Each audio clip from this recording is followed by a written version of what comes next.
Святи. Ето идваме пред Тебе, Боже, да Ти благодарим за днешния ден отново, Господи, че ни събуди живи и здрави, Господи. Благодарим Ти, Господи, за Твоята благодат и милост, Господи, към нас, за Твоята огромна любов, Господи, Татко Свят. Благодарим Ти за това събрание, Боже, че имаме възможност да се събираме, Татко Святи. Сега Те моля, нека Твоят Свят Дух, Господи, води това събрание, Господи, Татко милостиво. Моля Те да благословиш, Господи, всеки един брат и сестра Божия. Моля Те да отвориш, Господи, сърцата им, Татко, за това, което ще чуем сега, Господи, Татко милостиви.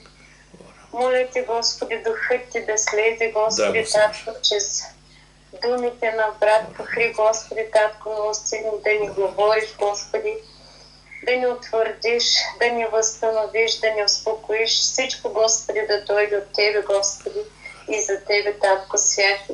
Научи ни на Твоето, Господи, Татко.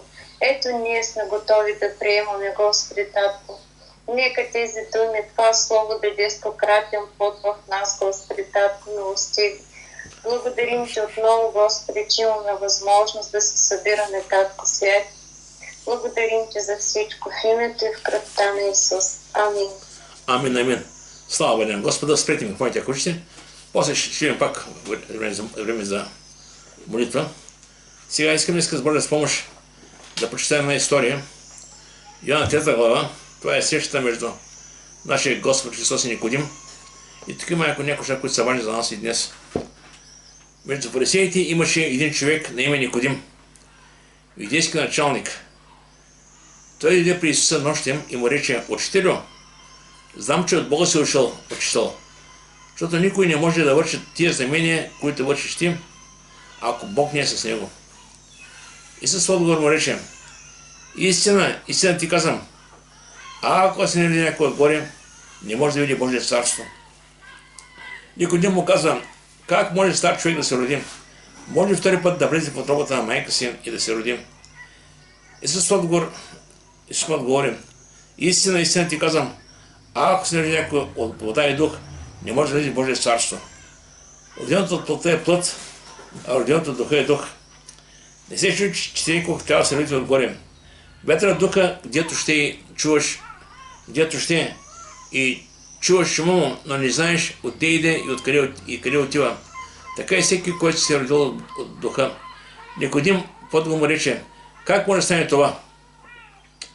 Исус в отговор му каза: ще си заеден учител и не знаеш ли това? Истина, истина ти казвам, това, което знаем, говорим свидетелстваме за това, което сме видели, но не приемат свидетелството ни. Ако вземете работи ви говорих и не вярвайте, как ще повярвате, ако ви говоря за небесните? Никой не е влезъл на небето, освен този, който е слязъл от небето, три човешкия син, който е небето. И както Моисей издигна змията в пустинята, така трябва да бъде издигнат човешкия син, да всеки, който вярва в него, да не погине, но да има вечен живот. Виждаме така една история, наистина, срещата между Христос и Никодим.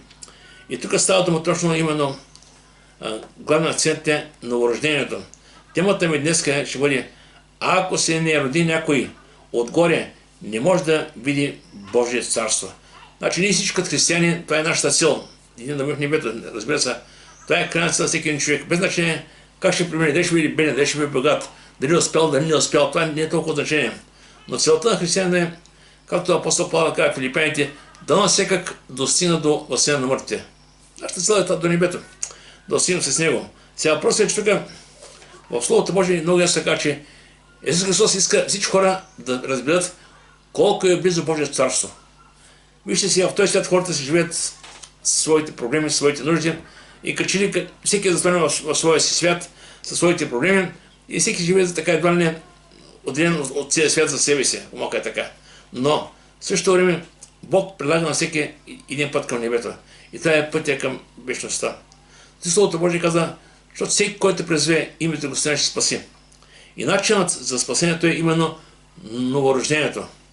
И това става едно, когато ние дадем при Бога. Когато се покаем, когато го приемем и Бог ни новорожда. Това е нещо уникално, което наистина то става от Бога по един свръхестествен начин. Никой от нас не може да роди сам. Сега човек може да бъде много неща сам. Може да имаш чука, може много да занече, може да много добри неща. Това, за което му беше с ръцете си.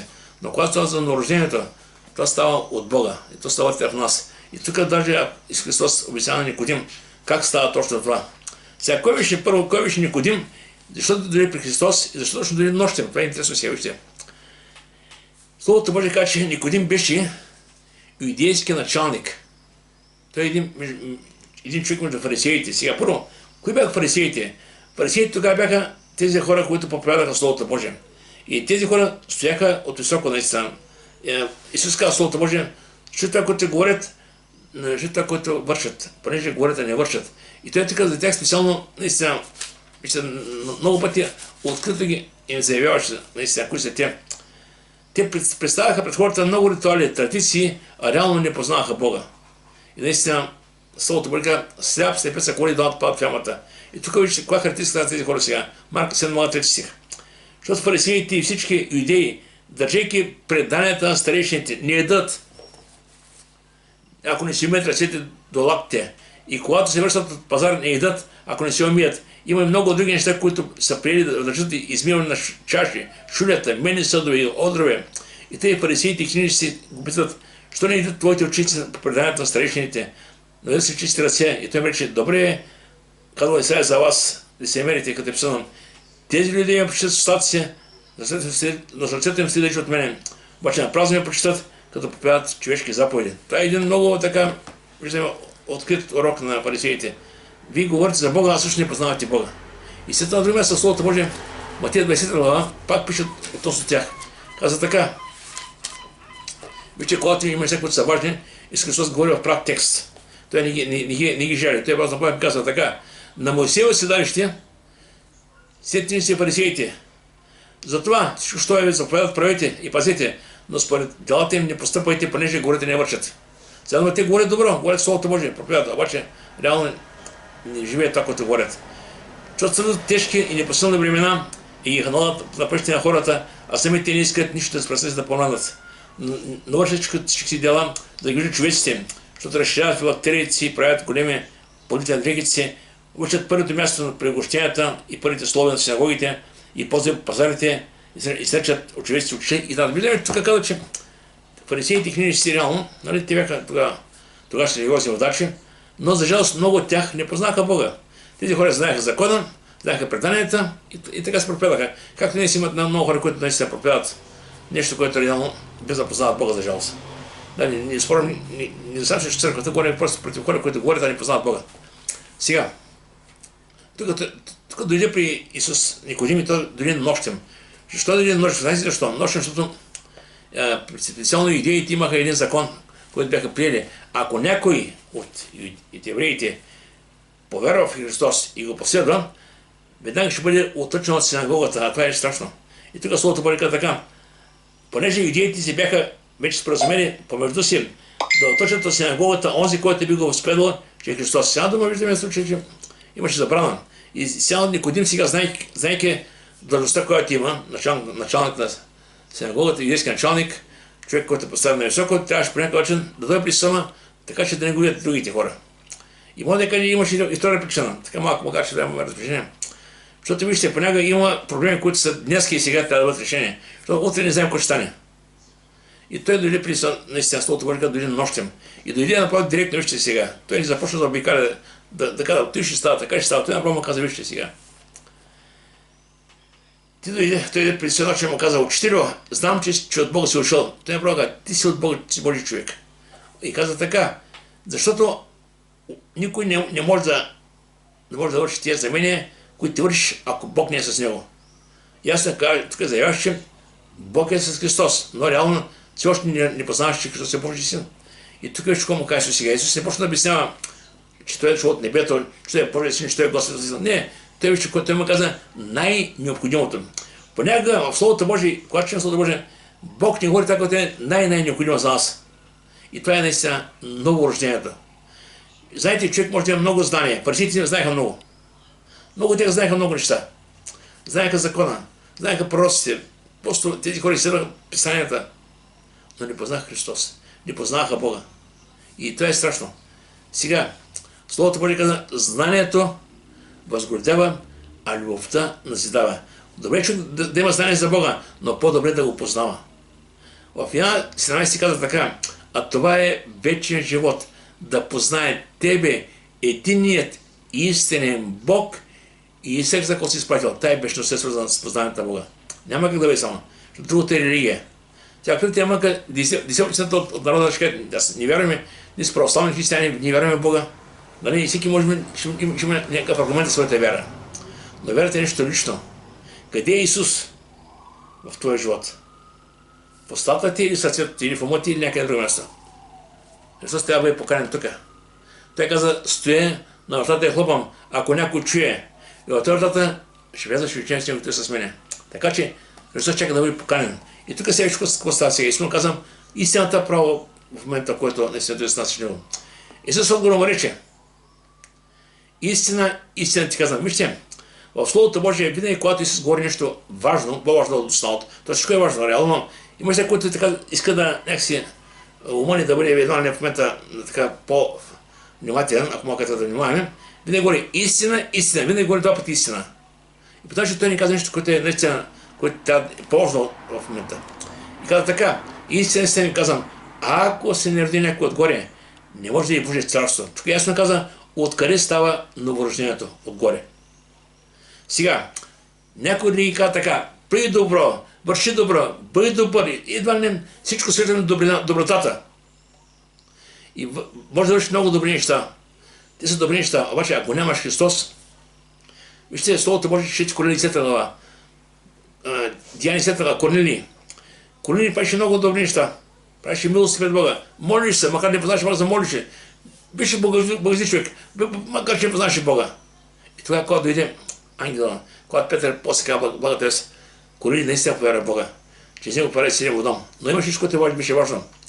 Когато ангел каза така, Корнилий, твоите милостини и твоите молитви стоят пред Бога за спомен. Значи човек, когато търси Бога, непременно Бог ще му се открие. Ще даде възможност, Бог ще се открие на човека. Сега тук виждаме Никодим. Дойде като един човек, който търсеше. Ако да имаше да се беше на високо положение фарисей, юдейски началник, обаче смели себе си, дойде при Христос и му каза учителю, това, което върши, знам, че от Бога. Бог е с тебе. И тогава му каза, истина ти казвам, ако се някой отгоре, не може да е Божие царство, с малко как става точно на рождението. И тогава Никодим му каза, как може стар човек да се роди? Нормално човек запита, какво значи да се родиш много? Как да влезе отново в това? Майка да излезе отново там. Едва не, това е плътско човешко мислене, физическо мислене. Обаче, Исус му каза така, истина ти казвам, ако се не роди някой от вода и дух, не може да е Божие царство. Ще какво значи това вода и дух? Много хора са водата с водното кръщение, но не е така. Водното кръщение никъде не е условие за спасение. Водното кръщение е следствие от спасението.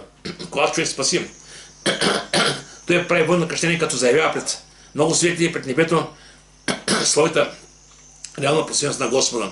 Се умира за греха и се ражда нов живот. Но това е вече след това, след като човек се е народил. Самото рождение става чрез две неща, чрез духа и чрез Словото Божие. Ще ви дам, ще кажа защо е. Отгоре в Словото Божие. Сега, той каза да се родиш отново. Защото вижте, сега, всеки човек на тази земя, живейки в плът, гледа да оголил пътта. Кой да оголиш на път? Добре, гледаш наистина храната, за която се храниш, облеклото, мощността, да ядеш добре. Съвсем естествено, човек се грижи за тялото си. Обаче всичко тялото е временно. Това е временно и апостол Павел в Коринтяни казва така, аз не се обезсърчавам. Ако може човек да клее, вътрешния всеки се подновява. Значи от човека има две същности. Външността и нещо, което е вътре в него. И с малко ще говорим про това, което е вътре в нас. Сега, външността, тя е тлее. Самия Соломон казва в Еклесиаст, последната глава, не си гласа, ще казва така, докато се върне при Бога, който го е дал, а плътта се върне земята. Земята се върне, пръстта се върне земята, докато се върне при Бога. Така че, той рано или късно се върне там, земята, искаме, не искаме. И тук до Словото Божие казва така, Коринтяни 15 глава казва така. А ето, това казвам, братя, плът и кръв не могат да седят Божието царство, нито вземат тяната си, нито значи това, което виждам сега, в небето няма къде да бъдем там. Това е невъзможно. И после казва така, защото това тленното трябва да се облече в нетление.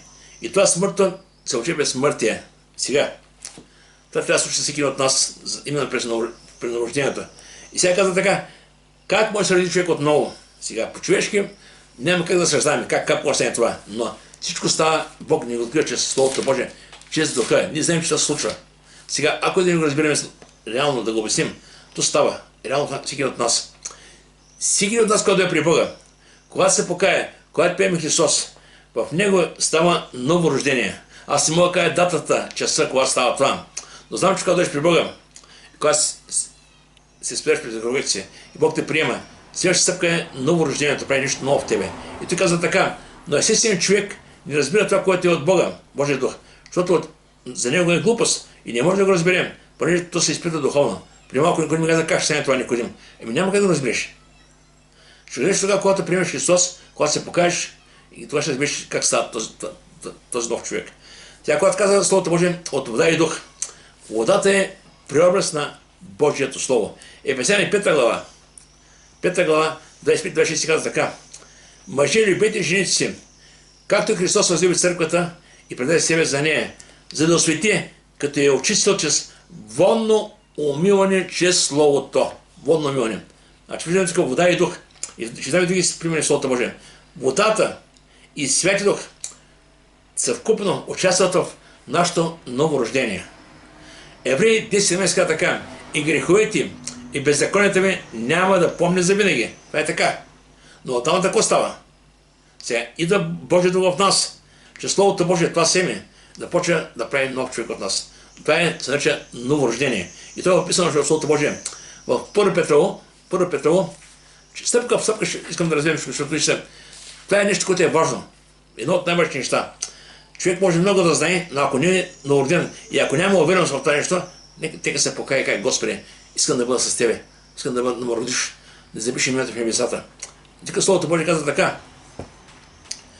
Понеже се очисти душите си, като се покори на истината на Словото Божие, която докарва до нелицемерно братолюбие, обича се един другъщо сърце, тъй като се възродихте не от тленно семе, а от нетленно чрез Божието Слово, което живее и трае до века. Значи ние сме родени именно чрез Божието Слово и чрез Святия Божий Дух. В Коринтияни 12 казва така, никой без Святия Дух не може да нарече Исуса Господ. Сега някой ще каже наистина как става това и как мога да бъда сигурен, че съм новороден. Ние сме сигурни на основание на това, което Бог казва в Словото Божие. Никой от нас не може да каже, аз ще правя това и накрая Бог отнема и ще му новороден. Не става така. Новорождението става от Бога към нас, когато ние дадем при него спокаяние. И казва така, вижте сега, Яков 1:17. От собствената си воля ни е родил чрез Словото на истината, за да бъдем един вид първ път в неговото създание. От собствената си воля. Той просто решава и го прави нещо. Това не зависи от тебе.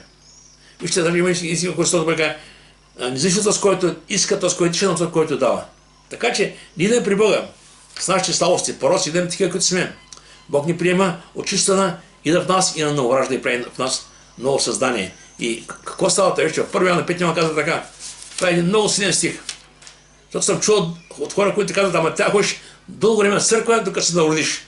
Чакай. Колко тя ходи? 1, 2, 5 години. Новорождението става в момента, в който Бог идва, когато се покажеш, Бог идва в тебе и прави ново създание. И Словото Божие така. Всеки, който вярва, че Исус Христос е роден от Бога. Няма още какво да се раздаваме да го толкуваме.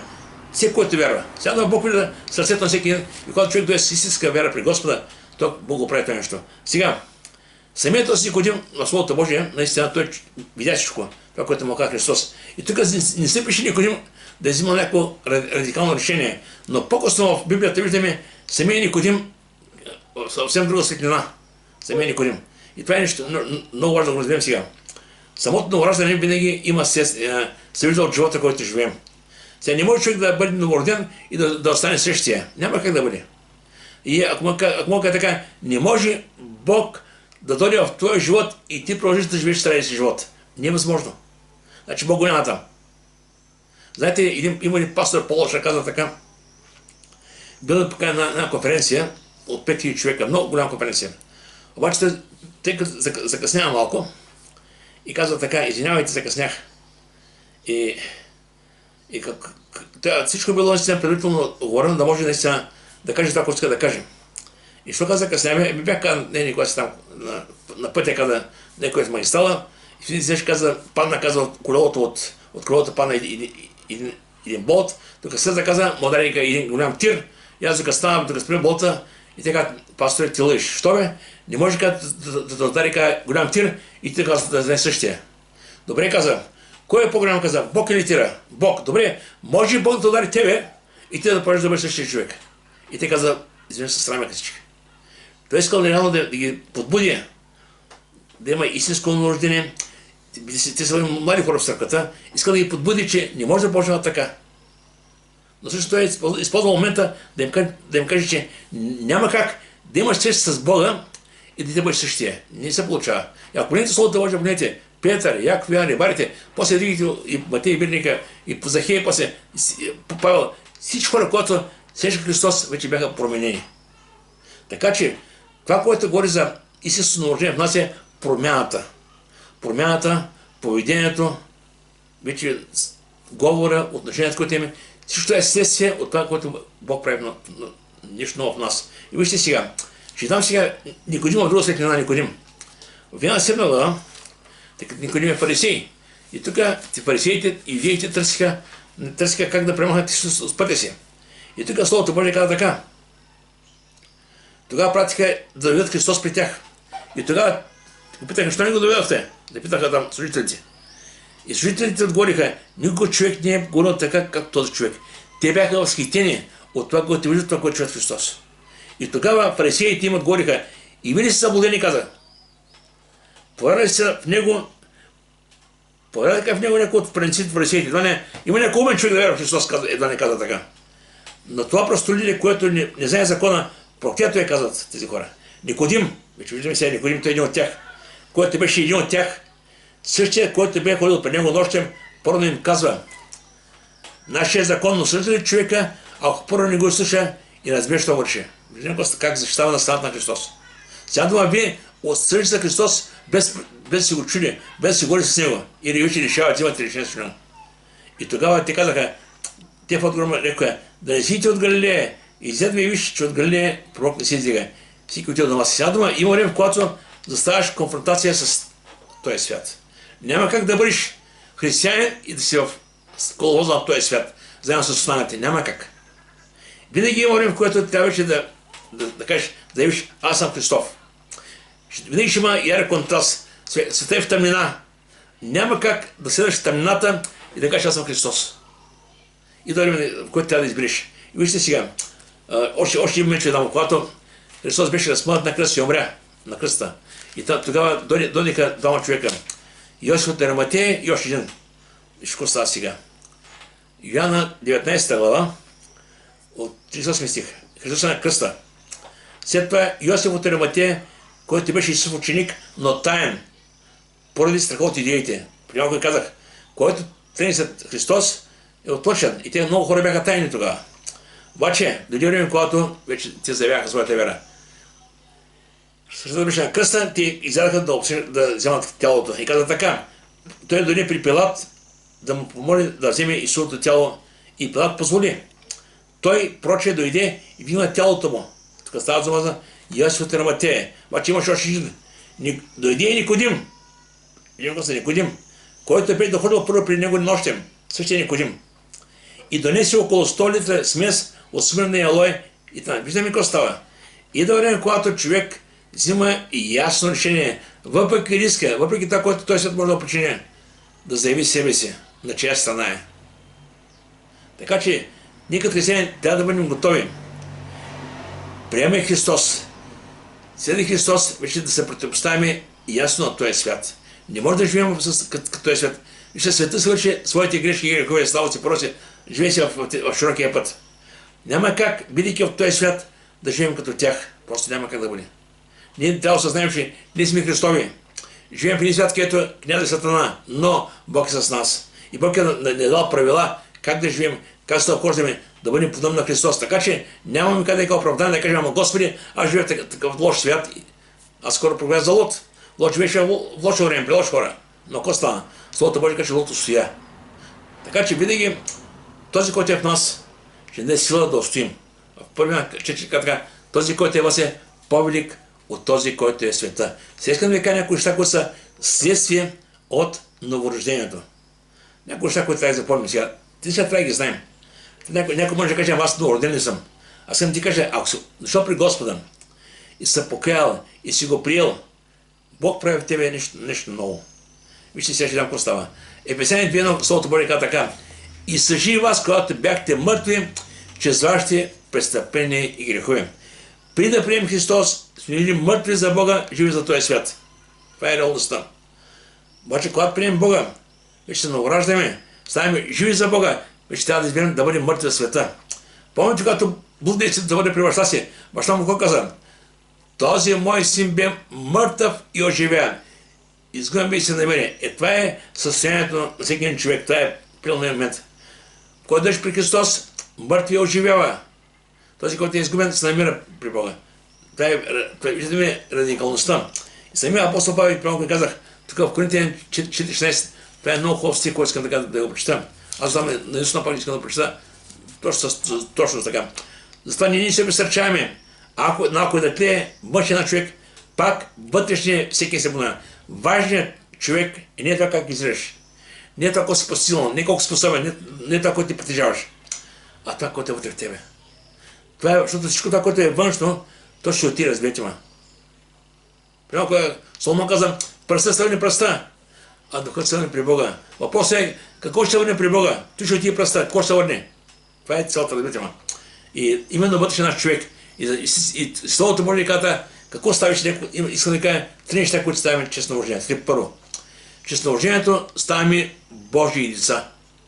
В Йоанна 1 глава 20 казва така, а но ние, които го приеха, Бог даде право да се нарекат Божии чада. Защо?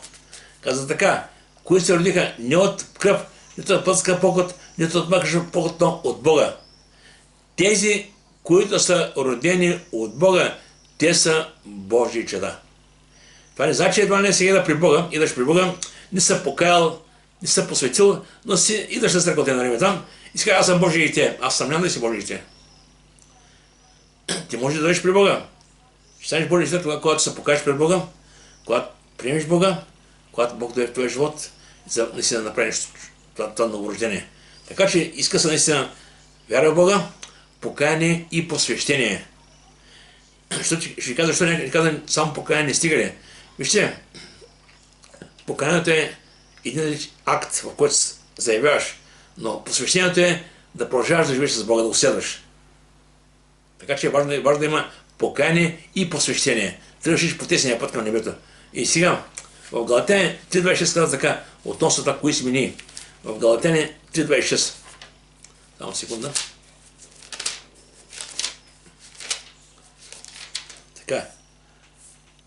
Защото всички сме Божии чада, чрез вяра в Исуса Христа. Всички си кажат, сме Божии чрез вяра в Христа. Значи този, който вяра в Христос, той е Божие дете. Слава да бъде Господа. Сега, чрез новорождението, Бог прави в нас ново създание. Сега, това ново създание е много важно.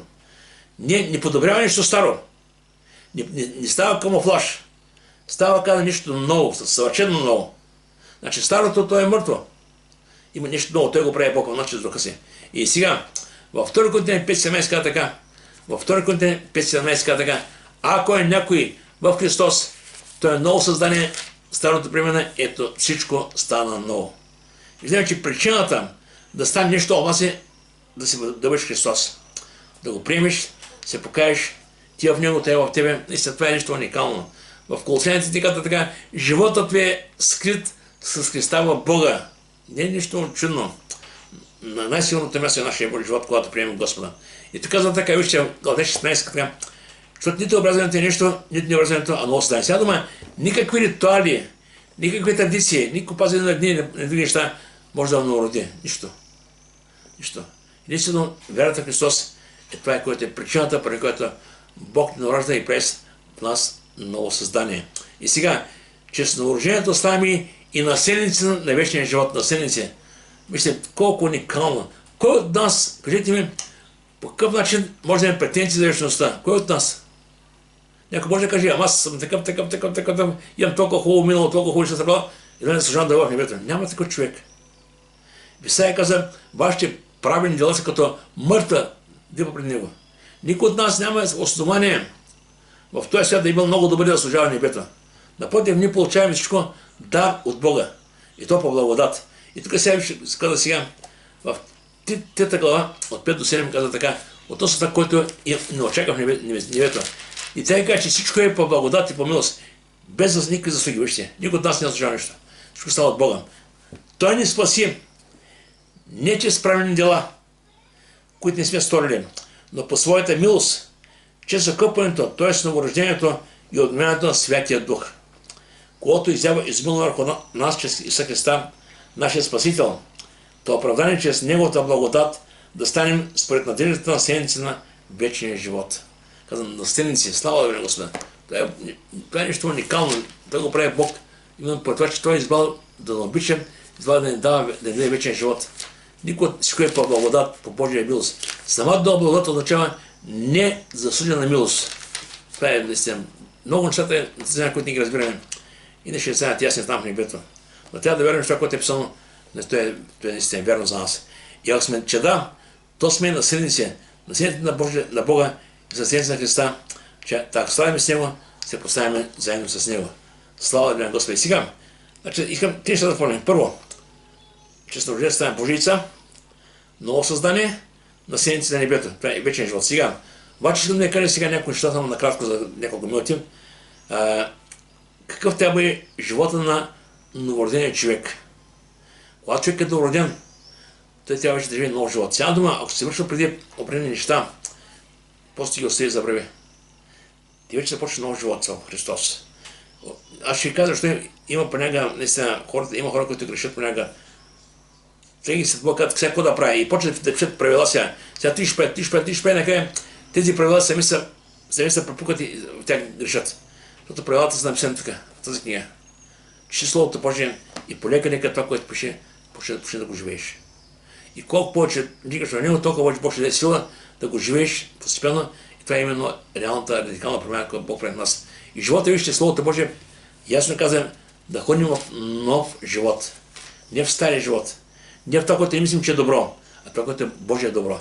В Словото Божие казва така, вижте. Тъй, защото, както Христос бил син от мъртвите, че славата на Отца, така и ние да ходим в нов живот. Новият живот е този, който Бог има за нас. И то става, когато четем Словото Божие, когато започнем да разсъждаваме и полека Бог започва да отблява умни, да дава да разбирам това, което неговите мисли, да дава мъдрост как да живеем живота си. И казва така, не се връзва с този свят, но преобразявайте се чрез обмяна на ума, да познаете от опит, че това е Божията воля, това, което е добро, Бога него е съвършено. Значи, дума не може да разберем Божията воля за нас, качем Словото Божие, полека, стъпка в стъпка, казваме, Господи, научи ме. В Яков казва едно пет, ако някой от вас не достига мъдрост, нека да просто с вяра. Както други път са казали, не трябва да осъзнаем къде живеем и как живеем. Ще кажа, защо на тази земя, живота, който живеем, това не е нашия живот. Това е място, през което преминаваме. Истинският живот на християнина е в небето. Филипяните 20 апостол Павел казва така, защото нашето гражданство е на небесата, откъдето очакваме спасението си Христа. На тази земя сме, които преминаваме. И Словото Божие каза какви трябва да вече каза. Йоан каза така. Знаем, че всеки роден от Бога не се грешава. Но не, който се родил от Бога, пази себе си и лукавие не се докосва до него. Това е нашия ангажимент. Да пазим себе си. Сега, този свят ще има много изкушения, аз съм казал много пъти. Когато виждате света, какво става около нас? Аз разбирам какво става. Да се защити изкушения в този свят, това е като, дал съм го друг като нещо, като да разбираме. Когато в един куклен театър за децата, ти видят едни кукли, които са движени от едни хора, които са в сянка. Тези хора движат куклите им, те ги движат и те стоят за тях и те говорят вместо тях, но хората виждат само куклите им. Е така е този свят. Това е света. Не виждаме куклите, света, който става около нас, изкушенията, всички ги работи тези около нас, но отзад за завеса стоят други. Това е дявола и неговите паднали ангели. Словото Божие казва така. Знаем, че ние сме от Бога и целият свят ни в лукавие. изкушения, тези примамки, тези хубави красиви неща, които изкушават хората, най-вече младите, за всичко стои лукави, разберете ма. Така че трябва да внимаваме тези неща. Сега, трябва да има променено отношение спрямо греха. Вижте, в Яков, знаете, в Битие 4 глава 7 стих, Бог каза на Каин, когато Каин и Авел направиха жертви пред Господа, и тогава Бог прие на Авел жертвата, а на Каин не прие. И тогава Каин се обиди, разсърди се и, знаете, уби брат си. Но при това Бог му каза: Каин, греха лежи пред тата и към тези стеми не те владееш. И днес сега, разбирате, греха и изкушенията са толкова близко около нас. Обаче Бог ни е дал сила да владеем себе си, да се подаваме на този свят на греха. Изкушенията са гима около нас, но Бог е в нас. Така че имаш силата. Ако преди, живейки от този свят, си бил далеч от Бога, живея си като всичко стане. Да, тогава е било така. Но сега вече имаш силата в себе си, се противопоставяш. Ще казва така, Римляни казва 6 глава: и така вие ще себе си за мъртви към греха, а живи към Бога Христа Исуса. И те да не царува грехът вашето смъртно тяло, да се покорят неговите страсти. Видим колко ясно казва. Живи за Бога, мъртви за греха. Докато си бил този свят, си бил жив за света, мъртъв за Бога. И сега нещата са променят вече. И важно е, вижте, греха е това, което наистина, тази борба е непрекъсната. Това не е само един-два. Това е цял живот. Греха винаги ще бъде около нас. Целта на дявола е, че се изкушение да погуби хората. Йоан 10 казва така: къде се идва да отканне, заколи и да погуби. А Исус каза: аз дойдох да имате живот и то изобилен. И нещо, което каза Евреи, каза така: нека отхвърнем всяка тегота и греха, който лесно ни сплита. Сега да знаете, понякога, идейки при Бога от света, всеки от нас има своите слабости, пороци, с които да при верата. И понякога някои неща остават нашия живот така в периферията. И каза: греха, който лесно ни сплита. Има неща, които се ни върши едва не така някакси, как пием вода, както Йов каза. Пием греха като вода. И има неща, които едва не се остане с нас. Трябва да отпадат. Трябва да отпадат полека-лека. Вижте, каза така: греха, който не се изпита, и с търпение нека чим към лежащото при нас поприще. Да бъдем търпеливи и да вървим към Бога. Обаче какво става? Имат си ясна цел. Като гледаме на Исуса, начинателя и достъпващ на верата. Поглед не трябва да се отделя от именно там, от този, който за нас време възкъсна. Сега, трябва да има променено отношение и спрямо Бога. И спрямо вярващите. Разбира се, отношение на любов. Ако ние го правим по задължение, нещо каже: аз повече не мога да се справям. Всичко трябва да бъде да е с любовта. А Бог е дал любовта в нас. Вижте, в Римляни 5 така: надеждата ни посрамява, понеже Бог е изял духа си, чрез духа си, любовта си в нас. Тя е вътре в нас, Той е дал ресурса. От нас иска да изберем, че всякото Бог не е дал да го практикуваме. Помните, когато Исус го запитаха: коя е голяма заповед закона? Какво каза? Помните? Да възлюбиш Господа своя Бог цяло сърце, цяло свят, всички си, цялата си сила. И другия период, когато всичките си воля. И друга заповед не беше да възлюбиш ближния като себе си. Това са двете заповеди. Любов към Бога, любов към ближния. Но Исус на място каза нещо повече: да обичате и неприятелите си, и тези, които ги гонят. Вижте, ме разширява вече така любовта. Да обичаме и ще кажа, защо много съм казал: лоши хора няма. Всеки един човек е Божие творение. Но не всеки е Божие истина, за жалост. Обаче Божие творение може да стане Божие и те, тогава, когато се покая пред Бога. Когато се покая, когато се народи. Аз съм ви кажа, че може да е бил най-лоши човек в този свят. Може да е бил наркоман, проститутка, сводник, може да е бил всякакъв, няма никакво значение. Идейки при Бога, Бог го приема, ако Бог когато го приеме, когато се покая, той може да стане много по-ненасилен всеки от нас. Защото Божие каза: този, комуто Бог е простил много, той много ще обича. Слава Богу на Господа. И сега, като казах, любовта е много важна. Вижте, в Първа Йоанна 4:7 казва така относно любовта. Още да стигаш, които завърши вече. Казва така: възлюбени, да се любим един други, защото любовта е от Бога. И всеки, който люби, роден от Бога и познава Бога. Виждаме, че показателът, индикатора на това дали си в истината е любовта. Любовта към Бога, любовта към ближните. Сега има хора казват така, аз обичам Бога, ама не искам да работя с никого в този свят. Ама не искам, то не искам оне. Това не има проблем. Словото Божие казва, и тая заповед от Бога. Който люби Бога, да люби брата си. Даже казва в послание, не може да любиш, как ще обичаш Бога, когато не виждаш, когато не виждаш брат си, когато не виждаш. Така че любовта е много важен индикатор. Вяна 13 глава, 35 се казва Словото Божие, нова заповед ви давам. Да се любите един другиго, така както аз се възлюбих. И после така, по това ще познаят, че сте мои ученици, ако имате любов помежду си. Любовта тя е видима, любовта не е само думи. Има хора, които казват, аз учим целия свят, учим всички. Чакай. Значи такава любов много не топли него. Любовта е действие. Обичаш някого, доверяваш се някого, молиш се някого, помагаш на някого. Любовта е действие, да има грижа. Иначе противно ще става така, че на думи всички много силни. Обаче живота трябва да показва наистина този, който наистина вярваме. И вижте относно това, кога става човек Божий и ти вижте, тук казва така, всеки, който вярва, че Исус Христос е роден от Бога. Всеки. Значи трябва да имаме тази надежда и тази вяра. Що се трябва да се бъде Христос? Що вярваме в Него? Що се доверим на Господа? Що се покаяли? Що се ни опрели? Тие, че Божии и те.